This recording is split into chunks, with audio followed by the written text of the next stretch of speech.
اعوذ باللہ من الشیطان الرجیم بسم اللہ الرحمن الرحیم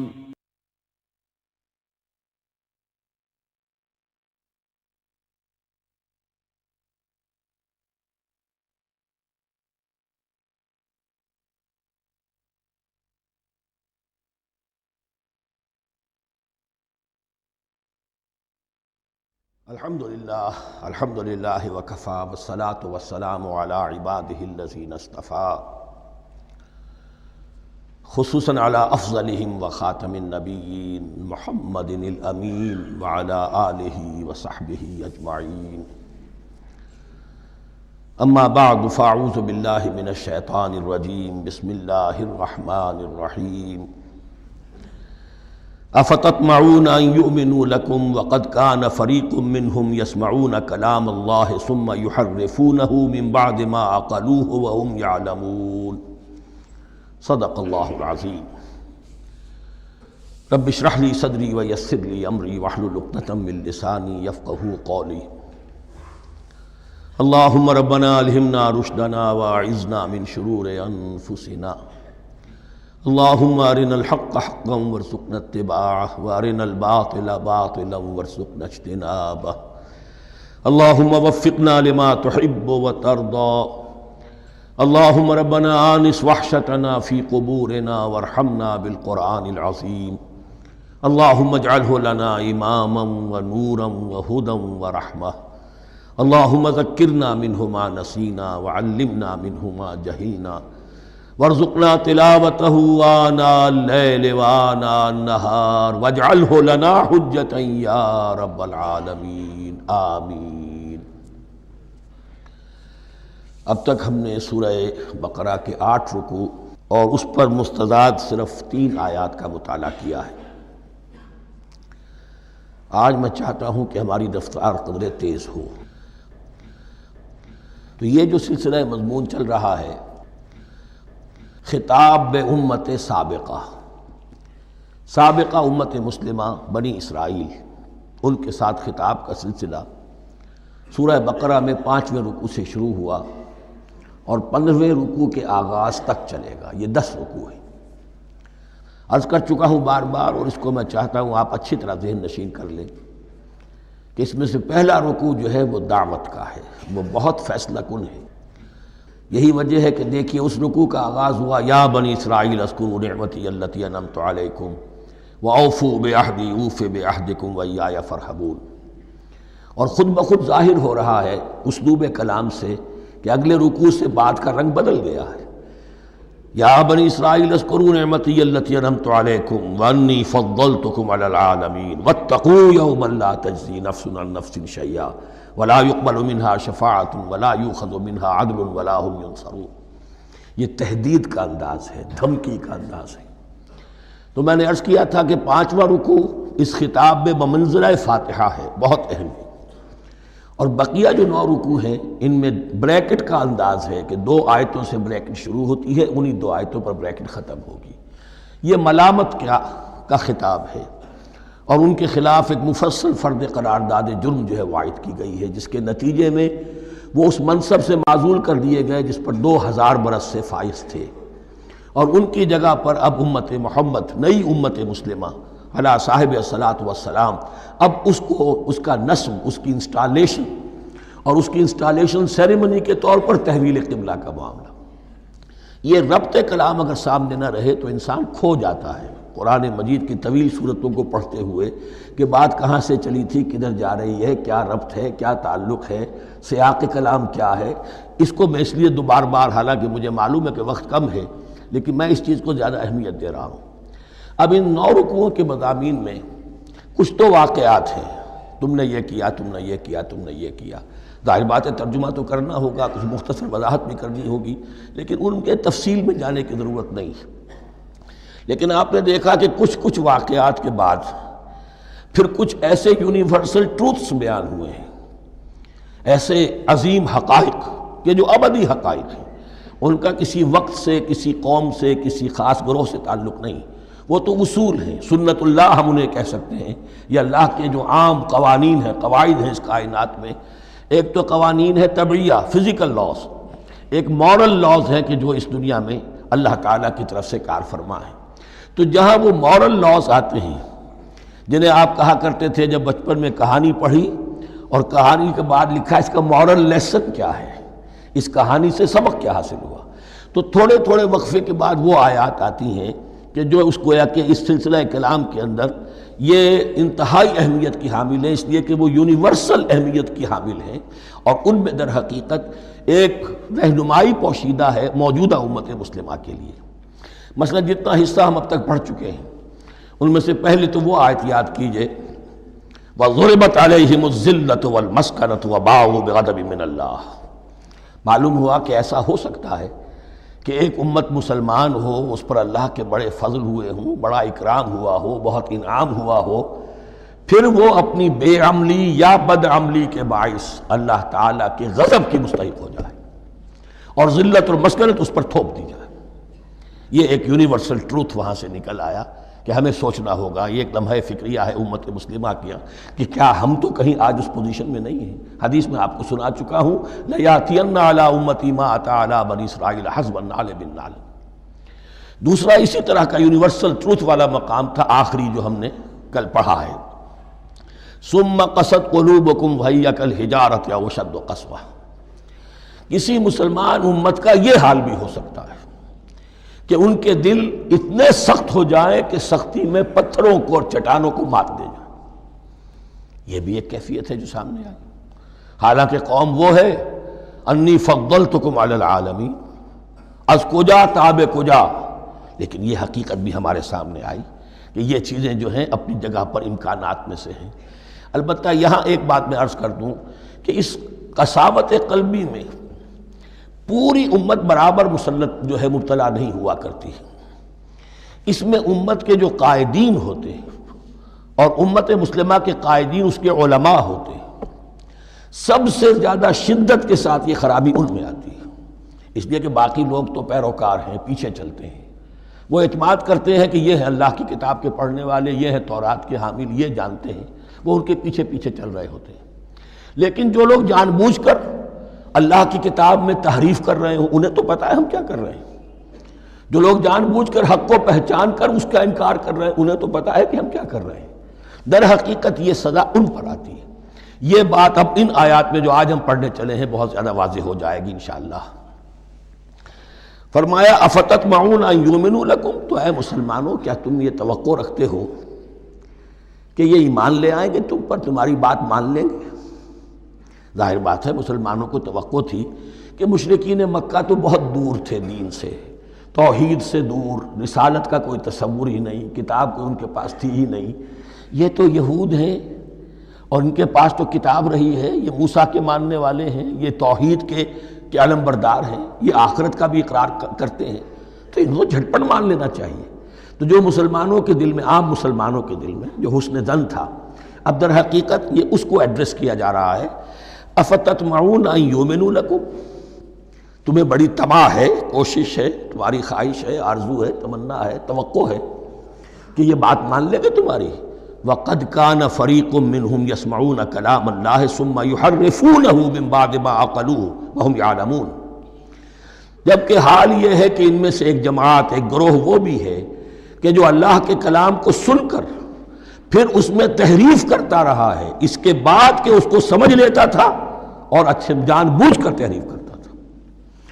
اب ظاہر بات وہ گروہ کون ہوں گے؟ علماء ہی تو ہیں نا، عام آدمی تو تحریف نہیں کر سکتا تھا، تحریف کرنے والے تو علماء تھے۔ افتؤمنون ان یؤمنوا لکم وقد کان فریق منہم یسمعون کلام اللہ ثم یحرفونہ من بعد ما عقلوہ وہم یعلمون واذا لقوا الذین آمنوا قالوا آمنا۔ اب دیکھیے ایک بات بڑی عجیب سامنے آئے گی کہ جس طرح منافقین مسلمانوں میں تھے ایسے ہی منافقین یہود میں بھی تھے۔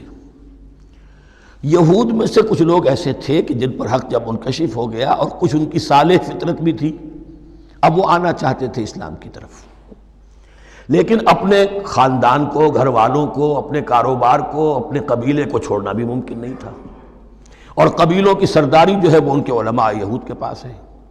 تو دل ان کے کچھ صاف ساتھ آ چکے تھے اہل ایمان کے، اور جب وہ اہل ایمان سے ملتے تھے تو کبھی کبھی باتیں بھی بتا، ہاں یہ بات جو محمد کہہ رہے ہیں یہ تورات میں لکھی ہوئی تھی، واقعی یہ بات یوں ہی تھی۔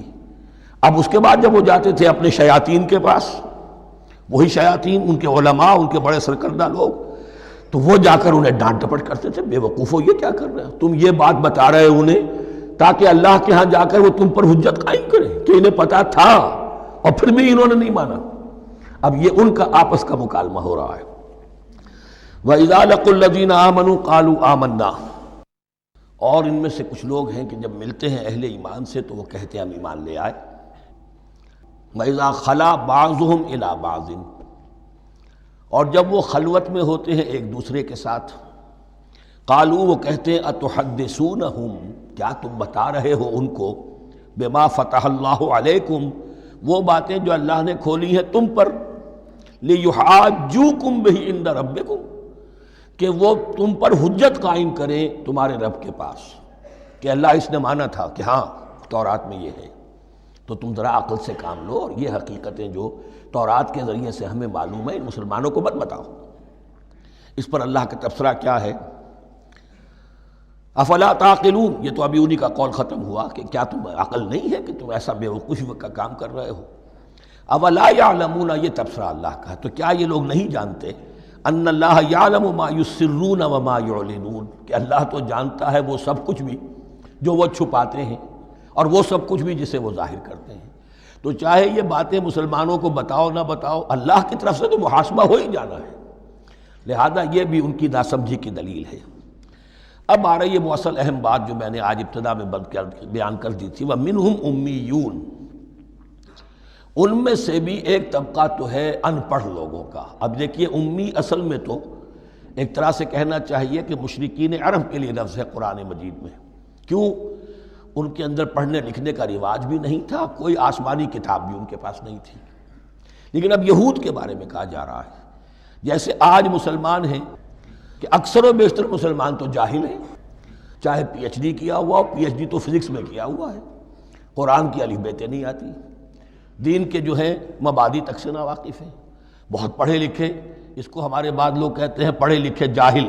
آج کی عظیم اکثریت مسلمانوں کے پڑھے لکھے مسلمانوں کی وہ پڑھے لکھے جاہلوں پر مشتمل ہے، اس میں شامل کر لیجئے ہماری اکثریت جو ہے ہی بغیر پڑھی لکھی۔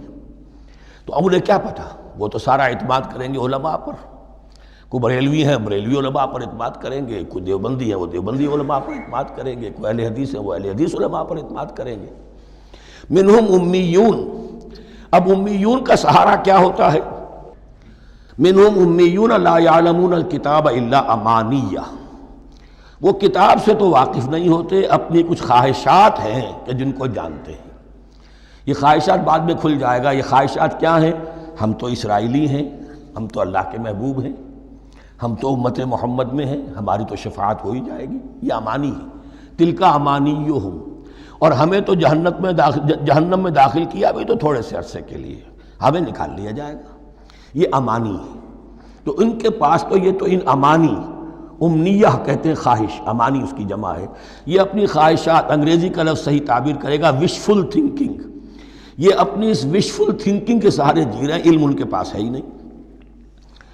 وَإِنْهُمْ إِلَّا يَظُنُّونَ، اور وہ نہیں کچھ کر رہے مگر ظن و تخمین، گمان ہے، ان کے اپنے من گھڑت خیالات ہیں۔ فَوَيْلٌ لِّلَّذِينَ يَكْتُبُونَ الْكِتَابَ بِأَيْدِيهِمْ، تو اصل ہلاکت اور بربادی اور ویل کے بارے میں بعض روایات یہ بھی آئی ہیں کہ وہ جہنم کا وہ طبقہ ہے جس سے خود جہنم پناہ مانگتی ہے، سخت ترین۔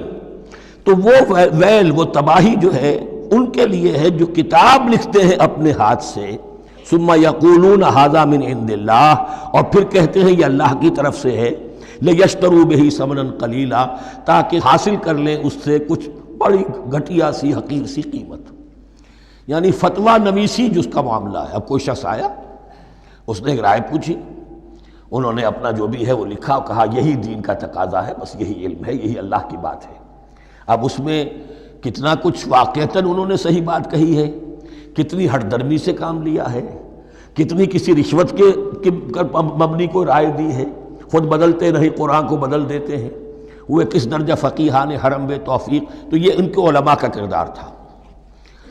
ثم یقولون ھذا من عند اللہ لیشتروا بہ ثمنا قلیلا فویل لہم مما کتبت ایدیہم، تو ہلاکت اور بربادی ہے ان کے لیے اس چیز سے کہ جو ان کے ہاتھوں نے لکھی، وویل لہم مما یکسبون، اور ان کے لیے ہلاکت اور بربادی ہے اس کمائی سے جو وہ کر رہے ہیں۔ یہ سارا دھندا جو ہے فتویٰ فروشی کا اور دین فروشی کا، اس کے لیے تباہی وہ اپنے لیے مول لے رہے ہیں، اس سے کوئی ان کو اللہ تعالیٰ کے ہاں کوئی اجر و ثواب نہیں ملے گا۔ وقالوا، اب یہ آگے امانی، وقالوا لن تمسنا النار الا ایاما معدودہ، وہ کہتے ہیں ہمیں تو آگ چھو ہی نہیں سکتی، ہاں گنتی کے چند دن، صرف یہ کہ دوسروں کی آنکھوں میں دھول جھونکنے کے لیے کہ کوئی اعتراض نہ کر دے، اللہ ہمیں آگ میں پھینکا جا رہا اور ان کو نہیں پھینکا جا رہا، یہ ہم سے بھی بدتر تھے کردار میں، تو شاید ان کا منہ بند کرنے کے لیے چند دن کے لیے ہمیں جہنم میں ڈال دیں گے، پھر فوراً نکال لیں۔ وقالوا لن تمسنا النار الا ایاما معدودہ، اور وہ کہتے ہیں کہ نہیں چھو سکتی ہمیں آگ مگر گنتی کے چند دن۔ قل اتخذتم عند اللہ عہدا، ان سے کہیے کیا تم نے اللہ سے کوئی عہد لے لیا ہے، کوئی قول و قرار ہو گیا ہے؟ فلن یخلف اللہ عہدہ، کہ تمہیں یہ یقین ہے کہ اللہ اپنے عہد کے خلاف نہیں کرے گا؟ ام تقولون علی اللہ ما لا تعلمون، یا تم اللہ کی طرف اس بات کی نسبت کر رہے ہو، تہمت لگا رہے ہو، جڑ رہے ہو یہ بات اللہ پر جو تم نہیں جانتے، جس کے لیے تمہارے پاس کوئی علم نہیں ہے۔ بلا من کسب سیئۃ، اب یہ انتہائی وہ یونیورسل ٹروتھس جو ہیں جو میں نے کہا تھا، ابدی حقائق، اس کی عظیم ترین حقیقت آ رہی ہے، نوٹ کیجئے۔ بلا، کیوں نہیں، من کسب سیئۃ، جس شخص نے جان بوجھ کر ایک گناہ کمایا، لیکن گناہ بڑا، کبائر، صغائر نہیں، سیئۃ، یہ اس کی جو تنکیر ہے وہ ایک کا فائدہ بھی دے رہی ہے اور تفخیم کا بھی۔ جس نے بھی جان بوجھ کر کسبا، ایک گناہ کمایا، فاحاطت بہ خطیئتہ، اور اس کی خطا نے اس کا گھیراؤ کر لیا، یعنی ایک ہی گناہ ہے، سود کھا رہا ہے، باقی نماز ہے، تہجد ہے، یہ ہے وہ ہے، لیکن اس ایک گناہ کی برائی بھی اتنی اس کے گرد جو ہے چھا جائے گی کہ پھر اس کی یہ ساری نیکیاں ختم ہو کر رہ جائیں، ایک گناہ۔ بلا من کسب سیئۃ واحاطت بہ خطیئتہ فاولئک اصحاب النار هم فیہا خالدون، اس میں ہمارے مفسرین نے یہ لکھا ہے کہ اس کی خطا کاری اتنی اس کے اوپر چھا جائے کہ ایمان کا کوئی اثر باقی نہ رہے۔ اور المعاصی برید الکفر، یہ علماء کے ہاں اصول ہے کہ یہ جو گناہ ہوتے ہیں یہ ڈاک ہے کفر کی، ہوتے ہوتے گناہ پر مداومت اگر اس پر چلتا ہے تو اصل میں ہوتا یہ ہے کہ اسے پتہ بھی نہیں ہوتا، وہ اپنے آپ کو مسلمان سمجھتا ہے، اندر سے ایمان ختم ہو چکا ہوتا ہے۔ دیمک کی طرح جو ہے وہ دروازے کی چوکھٹ جو ہے کھائی گئی، اوپر صرف ایک ونیئر لگا ہوا ہے جو نظر نہیں آ رہا۔ یہ عقل جو ہے اللہ نے دیمک کو بھی دی ہے کہ چھوٹی سی چھپٹی چھوڑ دینا تاکہ دھوکہ کھاتے رہیں لوگ گھر والے، باقی یہ کہ اندر سے کھوکھلا کر دیا۔ اولئک اصحاب النار، یہ آگ والے ہیں، ہم فیہا خالدون، جو اس میں ہمیشہ ہمیشہ رہیں گے۔ یہ ہے قاعدہ کلیہ، قرآن کا قطعی اور ابدی فیصلہ۔ والذین آمنوا وعملوا الصالحات، ہاں اس کے برعکس جو لوگ ایمان لائیں اور نیک عمل کریں۔ اب نیک عمل میں ہر شخص نے اپنا اپنا نظریہ بنا رکھا ہے۔ مراد نیک عمل قرآن مجید کا کیا ہے؟ دین کے سارے تقاضوں کو ادا کرنا، وہ نیک عمل ہوگا۔ آپ نے ایک نیکی لے لی، یتیم خانہ کھول دیا، بڑی فاؤنڈیشن بنا دی، بیواؤں کا انتظام ہو رہا ہے، لیکن کاروبار میں سودی لین دین ہے، جھوٹ ہے، فریب ہے، دھوکہ ہے، سب چل رہا ہے، تو یہ نہیں ہے۔ دین کے تقاضے یہ بھی ہے کہ دین کو قائم کرنے کی جد و جہد میں لگو، اس کی شرائط پوری کرو۔ تو فرمایا والذین آمنوا وعملوا الصالحات اولئک اصحاب الجنہ هم فیہا خالدون، وہ ہیں جنت والے اور وہ اس میں ہمیشہ ہمیشہ رہیں گے۔ وَإِذْ أَخَذْنَا مِيثَاقَ بَنِي إِسْرَائِيلَ لَا تَعْبُدُونَ إِلَّا اللَّهَ، اور یاد کرو جب کہ ہم نے بنی اسرائیل سے عہد لیا تھا تم نہیں عبادت کرو گے کسی کی سوائے اللہ کے۔ وَبِالْوَالِدَيْنِ إِحْسَانًا، اور اس کے ساتھ دوسرا حکم، اور یہ اہم مقام ہے کہ اللہ کے حق کے فوراً بعد والدین کے حق کا ذکر قرآن مجید میں 4 مقامات پر آیا، ان میں سے ایک مقام یہ ہے وبالوالدین احسانا، والدین کے ساتھ نیک سلوک کرو گے، وذی القربیٰ اور قرابت داروں کے ساتھ بھی، والیتامیٰ اور یتیموں کے ساتھ بھی، والمساکین اور محتاجوں کے لیے بھی، وقولوا للناس حسنا اور لوگوں سے اچھی بات کہو، اچھی بات کہو، صحیح بات کہو، امر بالمعروف کرتے رہو، نیکی کی دعوت دیتے رہو، وَأَقِیمُوا الصَّلَاةَ وَآتُوا الزَّکَاۃَ اور نماز قائم کرو، قواعد قائم رکھو اور زکوٰۃ ادا کرو گے، یہ گویا کہ معاہدہ ہو رہا ہے۔ ثُمَّ تَوَلَّیْتُمْ پھر دیکھو تم نے اس سے پیٹھ موڑ لی، إِلَّا قَلِيلًا مِّنْکُمْ سوائے تم میں سے تھوڑے سے لوگوں کے، وَأَنْتُمْ مُعْرِضُونَ اور تم ہو ہی پھر جانے والے، تمہاری یہ عادت گویا کہ طبیعت ثانیہ ہے۔ اب ایک خاص مثال آ رہی ہے، اس کے بعد پھر ایک بہت بڑا یونیورسل ٹروتھ آئے گا۔ مثال کیا ہے؟ اللہ نے ان سے ایک عہد لیا تھا، وَإِذْ أَخَذْنَا مِيثَاقَكُمْ ہم نے تم سے یہ عہد بھی لیا تھا، لَا تَسْفِكُونَ دِمَاءَكُمْ دیکھو اپنا خون نہیں بہاؤ گے، یعنی آپس میں جنگ نہیں کرو گے، لڑو گے نہیں، تم بنی اسرائیل ایک وحدت بن کر رہو گے، جیسے کہ قرآن مجید میں آیا ہے إِنَّمَا الْمُؤْمِنُونَ إِخْوَةٌ تم بھائی بھائی ہو، لَا تَسْفِكُونَ دِمَاءَكُمْ اپنا خون نہیں بہاؤ گے، وَلَا تُخْرِجُونَ أَنفُسَكُم مِّن دِيَارِكُمْ اور نہ ہی تم نکالو گے اپنے کچھ لوگوں کو ان کے گھروں سے۔ اب یہاں مجھے وضاحت کرنی پڑے گی ورنہ بات سمجھ میں نہیں آئے گی کہ جب حضرت یوشع ابن نون کی سرکردگی میں بنی اسرائیل نے فلسطین کو فتح کرنا شروع کیا اور سب سے پہلے جیریکو فتح کیا گیا شہر، اس کے بعد جب سارا فلسطین فتح کر لیا تو انہوں نے ایک مرکزی حکومت قائم نہیں کی، 12 قبیلوں نے 12 حکومتیں بنا لی، جیسے 12 چشمے تھے پانی کے ویسی 12 حکومتیں۔ اب ظاہر بات ہے جہاں 12 حکومتیں ہوں گی تو وہ طوائف الملوکی جس کو کہتے ہیں، آپس کی کھٹ پٹ ہوتی تھی، جنگیں ہوتی تھی، پھر ان میں سے ایک دوسرے پر حملہ کر کے وہاں کے لوگوں کو نکال باہر کرتے تھے، بھاگنے پر مجبور کر دیتے تھے، تو یہ تھی ان کی کیفیت۔ لیکن اس کے بعد پھر جب وہ لوگ چلے گئے کہیں کفار کے ملک میں چلے گئے، اب کفار نے جو ہے ان کو لا کر اور ان کے سامنے ان کے ہاں بیچنا چاہا، چونکہ غلام بن گئے وہاں جا کر یا انہوں نے غلام بنا لیا، تو اب فدیہ دے کر چھڑا رہے ہیں کہ ہمیں حکم دیا گیا ہے کہ جو بھی تمہارا اسرائیلی بھائی ہو اس کو فدیہ دے کر چھڑا لو اگر کہیں وہ اسیر ہو جائے۔ تو ایک حکم کو تو مانا نہیں اور دوسرے پر عمل ہو رہا ہے۔ حکم تو یہ تھا کہ آپس میں خون ریزی کرو ہی نہیں، وہ اس حکم کو تو توڑ دیا، لیکن بڑے متقیانہ انداز میں اب جو اس وقت اس کی وجہ سے جو غلام بن گئے یا اسیر ہو گئے اب ان کو چھڑوا رہے کہ اللہ کا حکم ہے، شریعت کا حکم ہے۔ یہ ہے وہ تضاد جو مسلمان امتوں کے اندر ہو جاتا ہے، اس پر آئے گا وہ یونیورسل ٹروتھ۔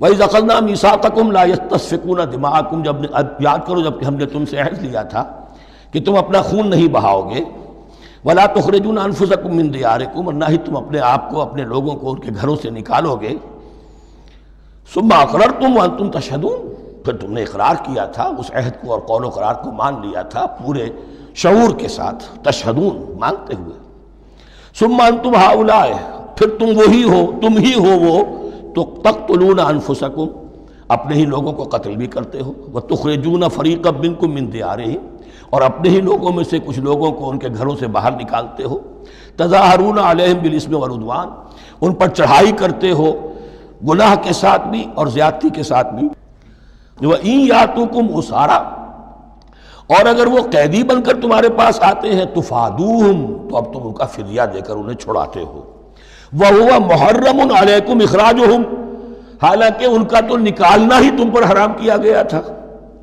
اب یہ واقعہ آپ نے پڑھ لیا، سمجھ لیا، اب دیکھیے اس سے جو سبق ہے، مورل لیسن ہے جو ابدی ہے، أَفَتُؤْمِنُونَ بِبَعْضِ الْكِتَابِ وَتَكْفُرُونَ بِبَعْضٍ تو کیا تم ہماری شریعت کے ایک حصے کو مانتے ہو اور ایک کو نہیں مانتے؟ اب دیکھیے یہ الفاظ اب ہوں گے تعویل عام، جہاں کہیں بھی یہ طرز عمل ہوگا تو یہ آیت اس کو کور کرے گی۔ افتؤمنون ببعض الکتاب وتکفرون ببعض تو کیا تم مانتے ہو ہماری کتاب کے ایک حصے کو اور ایک کو نہیں مانتے؟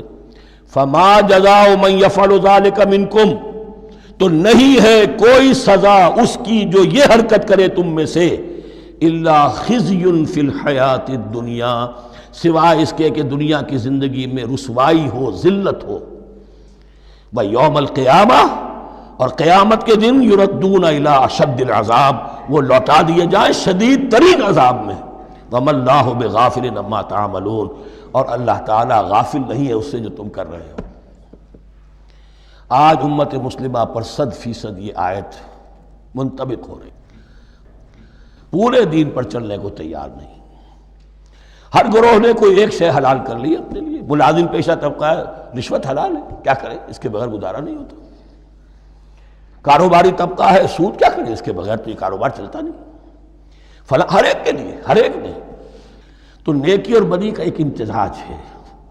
کل دین جب تک وہ نہ ہو تو اس کی سزا یہ ہے خزی فی الحیات الدنیا، وہ ہمارے اوپر ہے۔ ضربت علیہم الذلۃ والمسکنہ، وہ خز اور وہ ذلت المسکنہ تھوپ دی گئی ہے۔ باقی رہ گیا قیامت کا معاملہ، وَيَوْمَ الْقِيَامَةِ يُرَدُّونَ إِلَىٰ أَشَدِّ الْعَذَابِ، شدید ترین عذاب میں۔ تو اپنے طرز عمل سے تو ہم اس کے مستحق ہو گئے ہیں، باقی اللہ تعالیٰ کی رحمت جو ہے دستگیری فرما لے، اس کا اختیار ہے۔ لیکن دھمکی کا پھر انداز دیکھیے، وَمَا اللَّهُ بِغَافِلٍ عَمَّا تَعْمَلُونَ، اللہ غافل نہیں ہے اس سے جو تم کر رہے ہو۔ ہر سال عمرہ فرما کے آ رہے ہیں، کس رقم سے فرما کر آ رہے ہیں یہ اللہ کو معلوم ہے۔ یہ حلال سے کمائی تھی یا حرام سے؟ رمضان مبارک میں حرم میں پہلی صف میں جگہ ریزرو کرائی ہوئی ہے سیٹھ صاحب نے، اور وہاں کے شرطوں کو بھی رشوتیں دیتے ہیں، اور وہ سمجھتے ہیں کہ ہم تو سارا نہا دھو کر آ گئے، سال بھر جو بھی حرام کمائی کی تھی سب پاک ہو گئی۔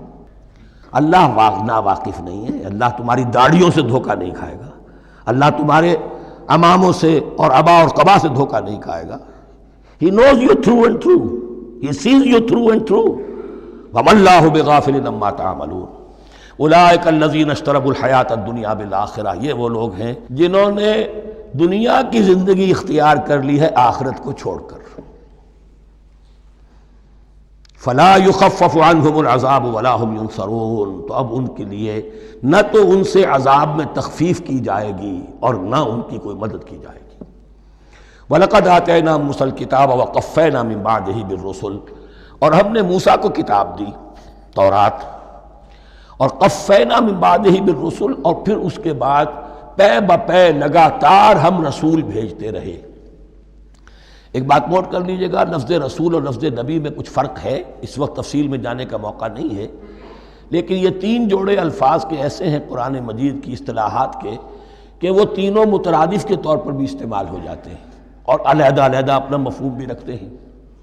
اور اس کا ایک اصول یہ علماء نے بنایا ہے کہ اذا اجتمع تفرقا وَإِذَا تَفَرَّقَ اجتمع۔ ایک ہے ایمان اور اسلام، اب یہ بھی مسلم مومن ایک ہی شے ہے، لیکن یہ کہ ایک شے تو نہیں ہے، کچھ فرق بھی ہے۔ کہیں جہاں ان دونوں الفاظ کو لایا جائے گا بالمقابل تو فرق نظر آ جائے گا، لیکن عام طور پر مسلم کی جگہ مومن، مومن کی جگہ مسلم استعمال ہو جائے گا۔ call the rose by any name it will smell as sweet۔ اس طرح جہاد اور قتال کا معاملہ ہے، دو الفاظ ہیں، مختلف ہیں، مفہوم جدا بھی ہے لیکن ایک دوسرے کی جگہ آ بھی جائیں گے۔ تیسرے نبی اور رسول، فرق ہے، ہر نبی رسول نہیں ہوتا، ہر رسول نبی ہے، یعنی نبی عام ہے، رسول خاص ہے۔ نبی کو جب کسی خاص قوم کی طرف معین طور پر بھیج دیا جاتا ہے تب وہ رسول ہو جاتا ہے، اس سے پہلے اس کی حیثیت ایک ولی اللہ کی ہے، بہت اعلیٰ درجے کا اللہ کا دوست اور ولی جس پر وحی آ رہی ہے۔ عام ولی اللہ میں اور نبی میں فرق یہ ہے، ان پر وحی آتی ہے، ان پر وحی نہیں آتی۔ لیکن اس نبی کو اگر اب آپ بھیج دیں گے کہ جاؤ اذهب الى فرعون، اب وہ رسول ہو گئے، جاؤ اب مدین کی طرف، الى مدین اخاہم شعیبا، اب رسول ہو گئے۔ تو یہ فرق ہے نبی اور رسول کا۔ جیسے آپ کے ہاں سی ایس پی کارڈر ہے، اب وہ ڈی سی بھی لگ سکتا ہے، کہیں وہ جوائنٹ سیکرٹری لگا ہوا ہے، کہیں ناپسندیدہ آدمی ہے تو او ایس ڈی لگایا ہوا ہے کہیں، لیکن اس کا کارڈر برقرار رہے گا، سی ایس پی تو ہے وہ۔ اسی اعتبار سے ہر نبی ہر حال میں نبی ہے، لیکن اس کو اضافی کیفیت ملتی ہے رسول کی۔ اور ایک بات یہ نوٹ کر لیجئے، نبیوں کو قتل بھی کیا گیا ہے، رسول قتل نہیں ہو سکتے۔ اللہ کا فیصلہ یہ ہے کہ لَأَغْلِبَنَّ أَنَا وَرُسُلِي، میں اور میرے رسول تو غالب آ کر رہیں گے۔ جب بھی کسی قوم نے کسی رسول کی جان لینے کی کوشش کی ہے، اس قوم کو برباد کر دیا گیا اور رسول اور اس کے ساتھیوں کو بچا لیا گیا۔ یہ معاملہ ہوا ہے اللہ کا تمام رسولوں کے ساتھ، نبیوں کے ساتھ نہیں۔ حضرت یحییٰ نبی تھے، قتل کر دیے گئے۔ حضرت عیسیٰ رسول تھے، قتل نہیں کیے جا سکتے تھے، ان کو زندہ آسمان پر اٹھا لیا گیا۔ اب وہی دوبارہ آئیں گے۔ تو رسول جو ہے وہ قتل نہیں ہوتا. اور اسی اعتبار سے حضور کی بڑی گہری تمنا تھی لَوَدِدتُّ أَنْ أُقْتَلَ فِي سَبِيلِ اللَّهِ ثُمَّ أُحْيَا ثُمَّ أُقْتَلَ ثُمَّ أُحْيَا. میری بڑی خواہش ہے میں اللہ کی راہ میں قتل ہو جاؤں، پھر زندہ کیا جاؤں، پھر قتل کیا جاؤں، پھر اللہ کی راہ میں پھر زندہ کیا جاؤں، پھر قتل کیا جاؤں. لیکن اللہ نے یہ خواہش آپ کی پوری نہیں کی، اس لیے کہ آپ اللہ کے رسول تھے. اب یہاں نوٹ کیجئے گا، یہاں لفظ رسول تو آ گیا ہے لیکن یہ نبی کے معنی میں ہے. قَفَّيْنَا مِن بَعْدِهِ بِالرُّسُلِ، اس لیے کہ رسول حضرت موسیٰ کے بعد حضرت عیسیٰ ہی ہے. درمیان میں پروفٹس ہیں، یہ prophets of the old testament, یہ انبیاء ہیں لیکن ان کے لیے لفظ رسول آ گیا ہے. وَآتَيْنَا عِيسَى ابْنَ مَرْيَمَ الْبَيِّنَاتِ وَأَيَّدْنَاهُ بِرُوحِ الْقُدُسِ. اور ہم نے عیسیٰ کو بڑی واضح نشانیاں دیں، حصی معجزات جتنے حضرت مسیح کو دیے گئے ہیں ویسے اور کسی نبی کو نہیں دیے گئے. یہ بعد میں تذکرہ آ جائے گا سورہ آل عمران میں. اور ہم نے مدد کی ان کی روح القدس کے ساتھ، حضرت جبرائیل کی خاص تائید انہیں حاصل تھی. ظاہر بات ہے، میں نے عرض کیا ہے کہ جو معجزہ ہوتا ہے وہ کسی نبی کی اپنی طاقت سے اس کا ظہور نہیں ہوتا، رسول کے کسی طاقت سے، یا کرامت کسی ولی اللہ کے اپنے اختیار میں نہیں ہوتی، یا اللہ کی طرف سے. اور اس کے لیے ظہور جو ہوتا ہے وہ فرشتوں کے ذریعے سے. أَيَّدْنَاهُ بِرُوحِ الْقُدُسِ أَفَكُلَّمَا جَاءَكُمْ رَسُولٌ بِمَا لَا تَهْوَىٰ أَنفُسُكُمْ. اب یہاں پر تبصرہ ہو رہا ہے جو بھی کچھ یہود نے کیا حضرت مسیح کے ساتھ، وہ چونکہ معلوم ہے اس کا تذکرہ نہیں کیا، صرف اس پر تبصرہ ہو رہا ہے. تو جب بھی کبھی تمہارے پاس کوئی رسول آیا، بما لا تہویٰ انفسکم، وہ چیز لے کر جو تمہارے جیوں کو، تمہارے من کو بھائی نہیں، اچھی نہیں لگی، استکبرتم، تم نے استکبار کیا. وہی استکبار جو عزازیل نے کیا تھا اور ابلیس بن گیا. ابا واستکبر. استکبرتم ففریقا کذبتم وفریقا تقتلون. تو کچھ کو تو تم نے صرف ان کی تردید ہی کی اور کچھ کو تم نے قتل بھی کیا. تقتلون، تو یہ انبیاء کے قتل ہو سکتا ہے. اور نمبر 2 ایک رائے یہ دی گئی ہے تقتلون جو ہے قتل تم نہیں آیا ہے، یہ فعل مضارع ہے، اور فعل مضارع کے اندر ایک فعل جاری رہتا ہے، ختم نہیں ہوتا. گویا کہ تم قتل کرنے کی کوشش کرتے رہے. بعض لوگوں کی تو جان کے در پہ ہو گئے. وقالوا قلوبنا غلف، اور انہوں نے کہا ہے کہ ہمارے دل تو غلافوں کے اندر بند ہیں. یہ اس کو ملائیے پہلی آیت جو آج ہم نے پڑھی ہے، افتطمعون ان یؤمنوا لکم. تو اے مسلمانوں کیا تم یہ توقع رکھتے ہو اور چاہتے ہو کہ یہ تمہاری بات مان لیں گے؟ ان کی اس خواہش کے جواب میں جو وہ کہتے تھے وہ یہ قول ہے، وقالوا قلوبنا غلف، ہمارے دل غلافوں میں ہیں، میاں تمہاری بات ہم پر اثر نہیں کر سکتی، جاؤ کسی اور سے بات کرو.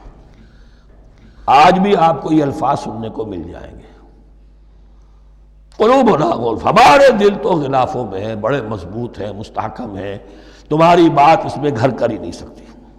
بل لعنہم اللہ بکفرہم، یہ ہے تبصرہ. جس کو یہ کہہ رہے ہیں کہ ہمارے دل محفوظ ہیں اور غلافوں میں ہیں، حقیقت میں تو ان پر لعنت ہو چکی ہے اللہ کی طرف سے ان کے کفر کی وجہ سے. فقلیلا ما یؤمنون، تو واقعتاً اب کم ہی ہوں گے ان میں سے جو ایمان لائیں گے. وَلَمَّا جَاءَهُمْ كِتَابٌ مِّنْ اللَّهِ مُصَدِّقٌ لِّمَا مَعَهُمْ.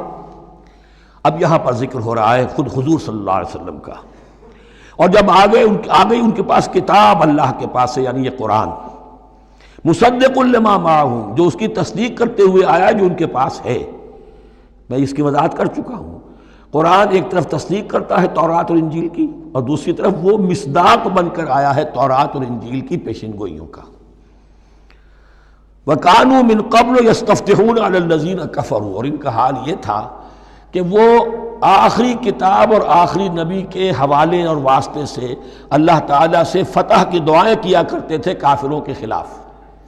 ہوتا کیا تھا کہ یہ 3 قبیلے مدینے میں آ گئے کہ جو یہودی تھے، بنو قینقاع، بنو نذیر اور بنو قریظہ. اسی میں وہاں رہتے تھے اوس اور خزرج جو یمن سے آئے تھے، اصل عربی قبائل تھے.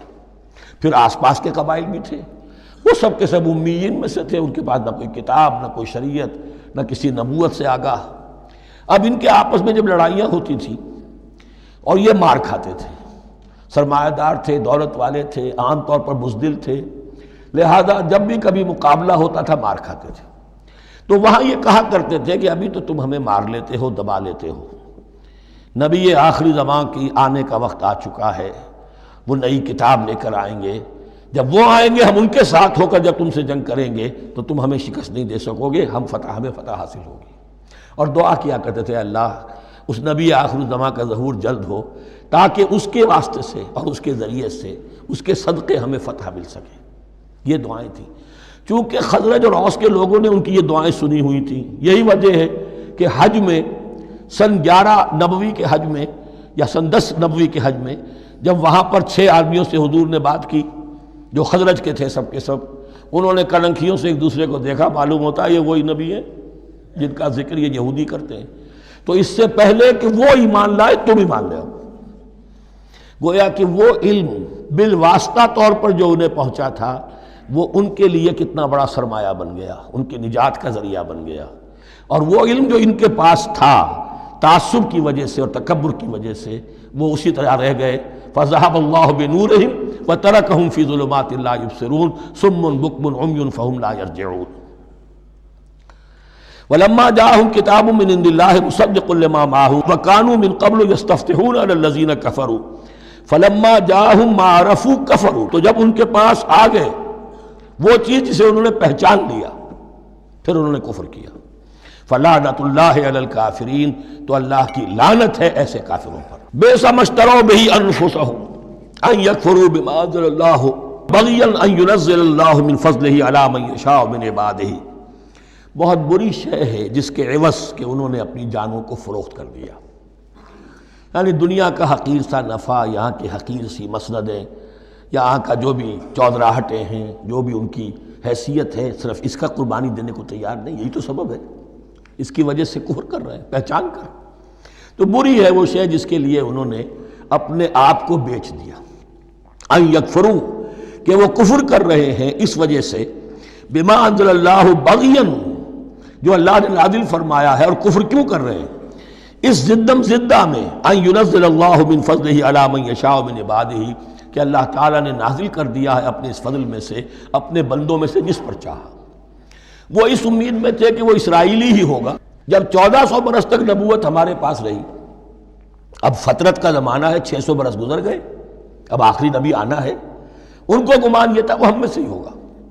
یہاں یہ ہوا کہ یہ رحمت اللہ کی اور یہ فضل جو ہے بنی اسماعیل پر ہو گیا. اس کی وجہ سے زدم زدہ بغین، اس بغین کے لفظ کو اچھی طرح نوٹ کر لیجئے. یہ اختلاف جو ہوتا ہے دین میں اس کا اصل سبب یہ بغین کا لفظ آئے گا بار بار قرآن مجید میں. یہ بغین کیا ہے؟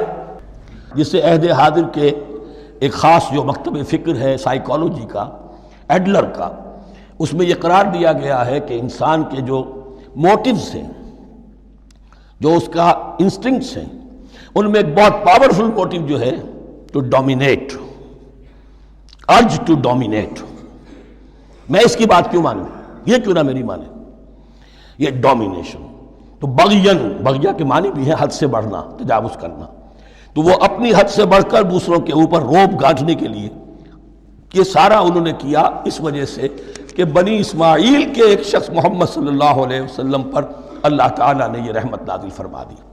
فباؤوا بغضب علی غضب.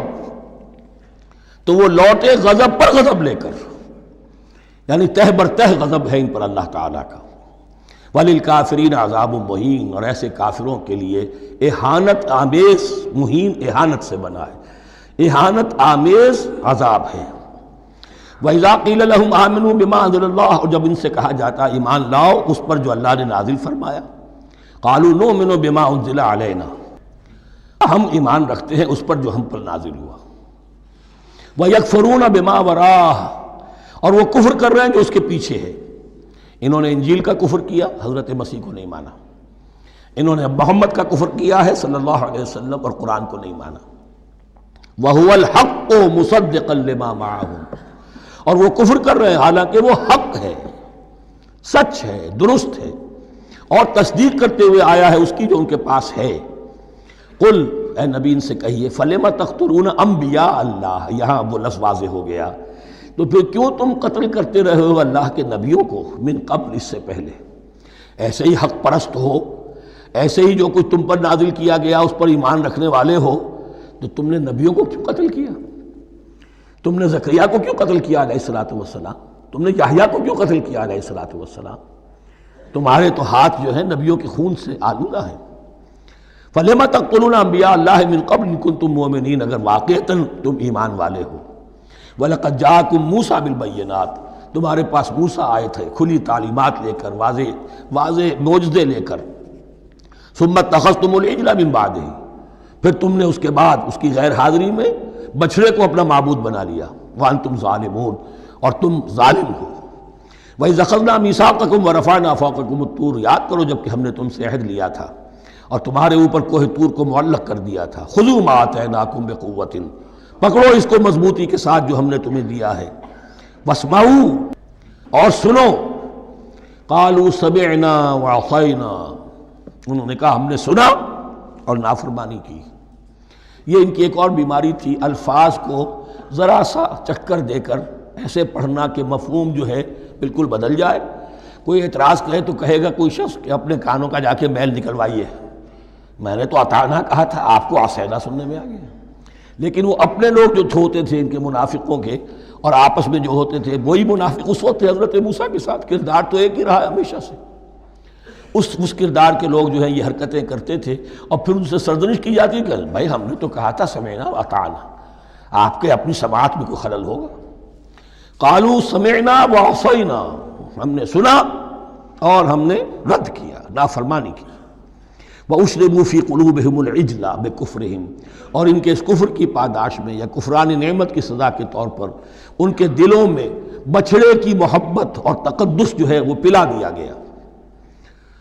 قُلْ بِئْسَ مَا يَأْمُرُكُمْ بِهِ إِيمَانُكُمْ إِن كُنتُم مُؤْمِنِينَ، کہیے ان سے بری ہیں یہ باتیں، برا ہے وہ جس کا کہ حکم دے رہا ہے تمہیں تمہارا ایمان کے ساتھ یہ حرکتیں. ان کنتم مومنین، اگر تم مومن ہو تو کیا ایمان کے ساتھ یہ حرکتیں ممکن ہوتی ہیں؟ قل ان كانت لكم الدار الآخرة عند الله خالصة من دون الناس فتمنوا الموت ان كنتم صادقین. پھر یہ ایک یونیورسل ٹروتھ آ رہا ہے بہت اہم، اس کو کرتے ہوئے خود انٹروسپیکشن کی ضرورت ہے پڑھتے ہوئے. کیونکہ ان کا یہ خیال تھا نحن ابناء اللہ واحباؤہ، ہم تو اللہ کے بڑے چہیتے ہیں، بڑے لاڈلے ہیں، اولیاء ہیں، ہم پسندیدہ لوگ ہیں. We are the chosen people of the Lord, یہ ان کا کہنا جو ہے یہ تو ان کی بڑی کھلی بات ہے. اور ان کا کہنا ہے کہ آخرت کا گھر تو ہمارے لیے ہے ہی ہے، اٹھا لو. اب دیکھیے لٹمس ٹیسٹ ان کے سامنے رکھا جا رہا ہے، لیکن یہ لٹمس ٹیسٹ میرے اور آپ کے لیے بھی ہے. قل ان كانت لكم الدار الآخرة عند الله خالصة من دون الناس، اے نبی ان سے کہیے کہ اگر تمہارے لیے آخرت کا گھر اللہ کے پاس خالص کر لیا گیا ہے دوسرے لوگوں کو چھوڑ کر، یعنی تمہاری ریزرویشن ہو چکی ہے وہاں، تمہارے لیے تو جنت ہی جنت ہے. فتمنوا الموت ان کنتم صادقین، تو اگر تم سچے ہو تو تمہیں موت کی تمنا کرنی چاہیے، موت کی تمنا کرو. اگر اتنا ہی یقین ہے جنت میں داخل ہونے کا تو دنیا میں رہنا تم پر گراں ہونا چاہیے. یہاں کی تو بہت سی کلفتیں ہیں، بہت سی محنتیں ہیں، مشقتیں ہیں، کتنی کوفت اٹھانی پڑ جاتی ہے. یقین اگر ہو کہ آخرت ہے اور وہاں میرا مقام جنت میں ہے تو زندگی تو لائبلٹی معلوم ہونی چاہیے، ایسٹ معلوم نہیں ہونا چاہیے. پھر تو دنیا سجن نظر آنی چاہیے، جیسا کہ حدیث میں فرمایا گیا الدنیا سجن المومن و جنت الکافر، یعنی کم سے کم یہ کہ دنیا میں زیادہ رہنے کی آرزو تو نہ ہو، یہ کم سے کم ہے. آخرت پر ایمان، اور اگر اپنا معاملہ اللہ کے ساتھ خلوص پر ہے، دھوکے بازی پہ نہیں ہے. بل الانسان علی نفسہ بصیرہ، ہر انسان کو معلوم ہے میں کہاں کھڑا ہوں. آپ کا دل آپ کو بتا دے گا آپ اللہ کے ساتھ دھوکے بازی کر رہے ہیں یا آپ کا معاملہ اللہ کے ساتھ خلوص و اخلاص پر مبنی ہے. اگر یقین ہے کہ خلوص و اخلاص پر ہے تو پھر تو یہ ہے کہ زندگی ایسٹ نہیں لائبلٹی، اور دنیا باغ نہیں قید خانہ نظر آنا چاہیے. اور اس میں انسان رہتا ہے ایک مجبوراً، اللہ نے بھیجا ہے رہنا ہے، جو اس کی طرف سے ذمہ داریاں عائد کی گئی ہیں وہ ادا کرنی ہے. لیکن یہاں رہنے کی خواہش یہ اگر ہے تو یا تو آخرت پر ایمان نہیں یا اپنا اللہ کے ساتھ معاملہ خلوص اور اخلاص پر مبنی نہیں. دس از دی لٹمس ٹیسٹ. فتمنوا الموت ان کنتم صادقین ولن یتمنوہ ابدا، اور یہ ہرگز نہیں کریں گے تمنا اس کی، موت کی، بما قدمت ایدیہم، بسبب ان کرتوتوں کے جو ان کے ہاتھوں نے آگے بھیجے ہوئے ہیں۔ ہر شخص کو معلوم ہے میں نے کیا کمائی کی ہے، کیا بھیجی ہے۔ واللہ علیم بالظالمین، اور اللہ ان ظالموں سے بخوبی واقف ہے۔ وَلَتَجِدَنَّهُمْ أَحْرَصَ النَّاسِ عَلَىٰ حَيَاةٍ، اور تم انہیں دیکھو گے اس دنیا کی زندگی پر تمام انسانوں سے بڑھ کر حریص ہیں۔ وَمِنَ الَّذِينَ أَشْرَكُوا، یہاں تک کہ مشرکوں سے زیادہ حریص ہے۔ اور یہ بات صحیح ہے، اہل ایمان کے ساتھ مقابلہ مشرکین نے کیا، کھل کر میدان میں آ کر کیا، ڈٹ کر کیا، اپنی جانیں اپنے باطل معبودوں کے لیے قربان کی۔ یہودی نہیں لڑ سکے، من ورائے جدر، فصیلوں کے پیچھے سے اور ادھر سے، لیکن سامنے آ کر مقابلہ نہیں کر سکے، اس لیے کہ انہیں جانیں بہت عزیز تھیں۔ وَلَتَجِدَنَّهُمْ أَحْرَصَ النَّاسِ عَلَىٰ حَيَاةٍ وَمِنَ الَّذِينَ أَشْرَكُوا، حتیٰ یہ کہ مشرکین سے بھی زیادہ یہ دنیا کی زندگی کے حریص ہیں۔ یود احدہم لو یعمر الف سنہ، ان میں سے ہر ایک کی یہ خواہش ہے کہ کسی طرح اس کی عمر 1000 برس ہو جائے۔ وما ہوا بمزحزحہ من العذاب ان یعمر، اور اگر ان کو معمر کر بھی دیا جائے، طویل زندگی دے بھی دی جائے، تو عذاب سے تو چھٹکارا نہیں ملے گا، آخرت تو بالآخر تو آنی ہے۔ واللہ بصیر بما یعملون، اور اللہ دیکھ رہا ہے جو کچھ کہ وہ کر رہے ہیں۔ قل من کان عدوا لجبریل فانہ نزلہ علی قلبک، اب جیسا کہ میں نے عرض کیا کہ ان کا خیال یہ تھا کہ آخری نبوت کا وقت تو قریب ہے، ہوگا وہ کوئی اسرائیلی، ہوگا ہم میں سے۔ معاملہ ہو گیا تلپٹ، اللہ نے ان کی آزمائش اتنی بڑی کر لی کہ جنہیں حقیر سمجھتے تھے، بڑی امیین ہیں، ان پڑھ ہیں، نہ ان کے پاس کتاب، نہ کوئی شریعت، نہ کوئی قانون، نہ کوئی ضابطہ، کچھ بھی نہیں، اللہ نے ان میں سے ایک آدمی کو، ایک شخص کو چن لیا۔ لہذا ان کے لیے اب ان کے اندر دشمنی پیدا ہوئی، کس سے؟ گالیاں دینے لگے حضرت جبرائیل کو، اس نے دشمنی کی ہے ہمارے ساتھ، آ تو رہا تھا پیغام ہم میں سے کسی کے لیے، لے گیا ادھر۔ اور یہ بات آپ کو شاید بڑی عجیب لگے، لیکن یہ کہ شیخ احمد سرہندی رحمۃ اللہ علیہ نے اپنے مکاتیب میں یہ لکھا ہے کہ اہل تشیع کا ایک فرقہ ایسا بھی رہا ہے، میں نہیں جانتا کہ آج بھی ہے یا نہیں ہے، جس کو غرابیہ کہتے تھے۔ غرابیہ، ان کا عقیدہ یہ تھا کہ حضرت محمد صلی اللہ علیہ وسلم اور حضرت علی رضی اللہ تعالی عنہ، ان کی ارواح بالکل ایک دوسرے کے ایسے مشابہ تھیں جیسے ایک کوا دوسرے کوے کے مشابہ ہوتا ہے، غراب کوے کو کہتے ہیں۔ تو جبریل دھوکہ کھا گئے، وہ وہی اللہ نے بھیجی تھی علی کے لیے، لے گئے محمد کے پاس صلی اللہ علیہ وسلم۔ تو یہ بات جو شیخ احمد سرہندی کی لکھی ہوئی غرابیہ فرقہ ان کا، مجھے یہ نہیں معلوم کہ اب بھی ہے یا نہیں ہے، لیکن یہ بات یہود کے ہاں جو ہے وہ موجود تھی۔ اور بات جان لیجئے، لَيَأْتِيَنَّ عَلَىٰ أُمَّتِي مَا أَتَىٰ عَلَىٰ بَنِي إِسْرَائِيلَ حَسْبَ النَّعْلِ بِالنَّعْلِ، اس کی حقیقت اور سے اور منکشف ہوتی چلی جائے گی۔ تو اب یہاں فرمایا قُلْ مَنْ كَانَ عَدُوًّا لِجِبْرِيلَ، اے نبی کہہ دیجئے جو کوئی بھی دشمن ہو گیا ہو جبرائیل کا، فَإِنَّهُ نَزَّلَهُ عَلَىٰ قَلْبِكَ بِإِذْنِ اللَّهِ، تو اس نے تو نازل کیا ہے اس قرآن کو آپ کے دل پر اللہ کے حکم سے، جبرائیل کا اپنا اختیار تو نہیں تھا۔ مصدقا لما بین یدیہ، اور یہ تصدیق کرتے ہوئے آیا ہے اس کی جو اس کے سامنے موجود ہے، وہدی وبشریٰ للمؤمنین، اور ہدایت اور بشارت ہے اہل ایمان کے لیے۔ اور اس کے بعد اب فرمایا جا رہا ہے کہ اللہ اور اس کے رسول اور اس کے ملائکہ یہ ایک آرگینک ہول ہیں، یہ ایک جماعت ہے، ان میں کوئی رکھنا نہیں ہو سکتا، ان میں کوئی اختلاف نہیں ہو سکتا۔ اگر کوئی جبریل کا دشمن ہے تو وہ اللہ کا دشمن ہے، اگر کوئی اللہ کے سچے رسول کا دشمن ہے تو وہ اللہ کا دشمن ہے، جبریل کا بھی دشمن ہے۔ من کان عدوا للہ وملائکتہ ورسلہ وجبریل ومیکال فإن اللہ عدو للکافرین، تو کان کھول کر سن لو، جو کوئی بھی دشمن ہے اللہ کا اور اس کے فرشتوں کا اور اس کے رسولوں کا اور جبرائیل کا اور میکائیل کا، تو اللہ تعالیٰ کی طرف سے بھی اعلان ہے کہ اللہ ایسے کافروں کا دشمن ہے۔ وَلَقَدْ أَنزَلْنَا إِلَيْكَ آيَاتٍ بَيِّنَاتٍ، اور اے نبی ہم نے آپ کی طرف نازل کر دی ہیں روشن آیات۔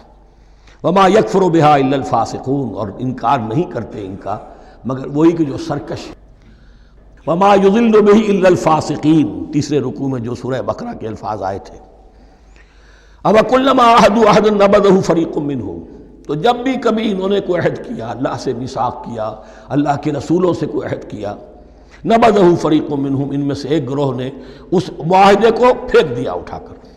بل اکثرہم لا یؤمنون، بلکہ ان کی اکثریت جو ہے ایمان سے خالی ہے، جیسا کہ حال آج امت مسلمہ کا ہے۔ مسلمان ہیں ایمان حقیقی، ایمان قلبی، یقین والا ایمان وہ کتنوں کو حاصل ہے؟ ڈھونڈ اب ان کو چراغ رخ زیبا لے کر۔ وَلَمَّا جَاءَهُمْ رَسُولٌ مِّنْ عِندِ اللَّهِ مُصَدِّقٌ لِّمَا مَعَهُمْ نَبَذَ فَرِيقٌ مِّنَ الَّذِينَ أُوتُوا الْكِتَابَ، پھر وہی بات، اور جب آئے ان کے پاس اللہ کی طرف سے ایک رسول یعنی محمد صلی اللہ علیہ وسلم، مصدق لما معہم، اور تصدیق کرتے ہوئے آئے ہیں اس کی جو ان کے پاس موجود ہے، ان کے ساتھ ہے، نبذ فریق من الذین اوتوا الکتاب کتاب اللہ وراء ظہورہم، ان کی ایک گروہ، ان کی ایک جماعت نے اللہ کی کتاب کو اپنی پیٹھوں کے پیچھے پھینک دیا، کانہم لا یعلمون، گویا کہ وہ جانتے ہی نہیں، انجانے سے ہو کر رہ گئے، نہیں ہمیں کچھ پتہ نہیں۔ ان کے عوام پوچھتے ہوں گے کیا یہ وہی نبی ہیں جن کا ذکر، نہیں کیا بولے، کوئی یقین سے نہیں کہہ سکتے، کچھ نہیں، ابھی دیکھیں گے، تیل دیکھو، تیل کی دھار دیکھو، کانہم لا یعلمون، جیسے انہیں علم نہیں ہے۔ وَاتَّبَعُوا مَا تَتْلُو الشَّيَاطِينُ عَلَىٰ مُلْكِ سُلَيْمَانَ، اب ایک اور حقیقت نوٹ کیجئے، جب کسی مسلمان امت میں دین کی اصل حقیقت، اصل تعلیمات سے بہت پیدا ہوتا ہے تو رجحان کدھر ہو جاتا ہے؟ جادو، ٹونا، ٹوٹکا، تعویذ، عملیات، قرآن کی عملیات۔ قرآن اترا تھا کسی اور کے لیے، کام کے لیے، یہ اس کو ذریعہ بناتے ہیں دشمن کو زیر کرنے کے لیے۔ محبوب آپ کے قدموں میں آ کر گرے گا، عمل قرآنی ہے، اتنے 100 روپے کا آپ لے جائیے تو مل جائے گا۔ یہ دندے ہمارے ابھی چل رہے ہیں، خوب چلتے ہیں، اور میں سمجھتا ہوں کہ سب سے زیادہ فلرشنگ کاروبار جو ہے وہ اس طرح کا ہے۔ ہینگ لگے نہ پھٹکڑی، نہ آپ کو کوئی اس میں محنت کرنے کی ضرورت ہے، نہ اس کے اندر آپ کو انویسٹ کرنے کی ضرورت ہے، اور کاروبار چلتا۔ تو وہاں بھی کیا ہوا، وَاتَّبَعُوا، جب دین کی اصل حقیقت کو دور پھینک دیا، انہوں نے پیروی کی اس کی، مَا تَتْلُو الشَّيَاطِينُ عَلَىٰ مُلْكِ سُلَيْمَانَ، جو شیاطین جن جو تھے، عَلَىٰ مُلْكِ سُلَيْمَانَ سے مراد ہے عَلَىٰ عہد ملک سلیمان، حضرت سلیمان کے زمانے میں چونکہ اللہ تعالیٰ نے ان جنات کو حضرت سلیمان کے تابع کر دیا تھا، تو وہاں پر چونکہ ان کا اب جو ہے کوئی میل جول زیادہ تھا لوگوں کے ساتھ، تو وہ انہیں کچھ اس قسم کی چیزیں سکھاتے رہتے تھے، گویا کہ اندر سے تخریب کاری۔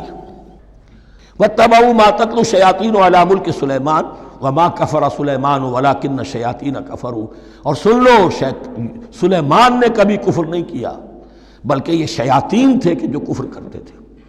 جادو کفر ہے، لیکن آپ کو نقش سلیمانی آج تک بھی لفظ ملے گا، نقش سلیمانی، آج بھی مسلمان بھی ان چیزوں کو حضرت سلیمان کی طرف منسوب کر رہے ہیں، وہ ظلم اب بھی جاری ہے۔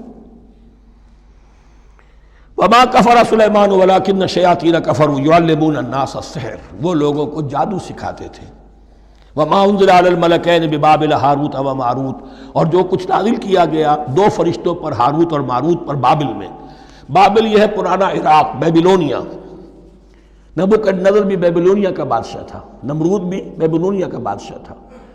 عراق کے بادشاہوں کا لقب ہی تھا نمرود، نماردہ اس کی جمع ہے۔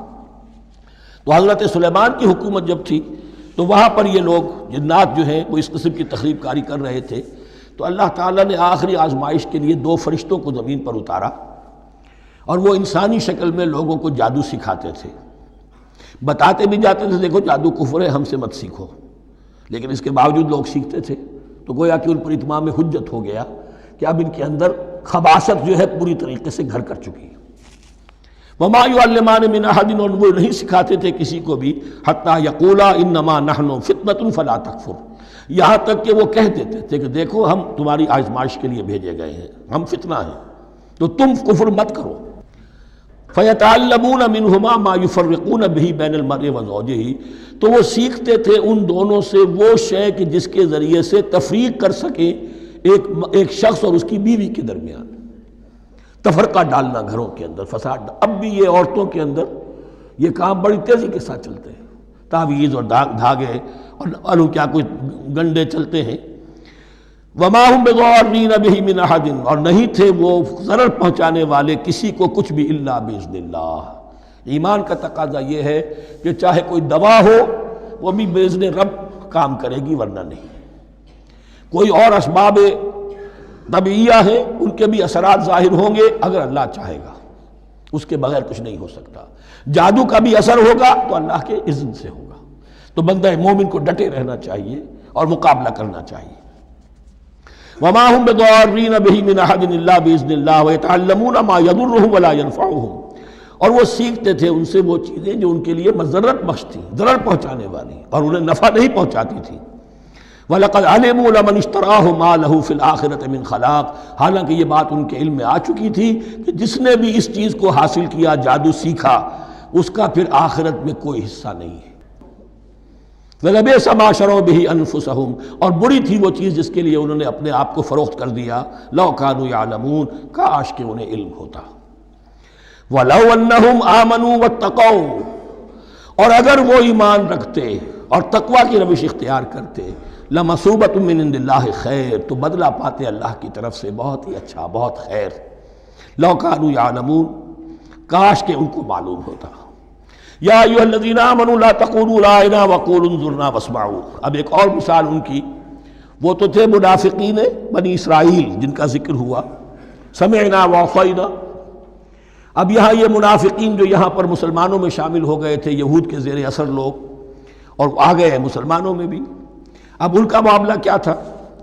جب حضور صلی اللہ علیہ وسلم کی محفل میں بیٹھتے تھے تو جیسے ہوتا ہے، آپ نے کوئی بات فرمائی تو اگر فرض کیجئے کہ ادھر کے لوگوں نے نہیں سنی، بات سمجھ میں نہیں آئی، تو وہ ان سے درخواست کرتے تھے رعاینا، حضور ذرا ہماری رعایت کیجئے، بات کو دوبارہ دہرا دیجئے، ہماری سمجھ میں نہیں آیا۔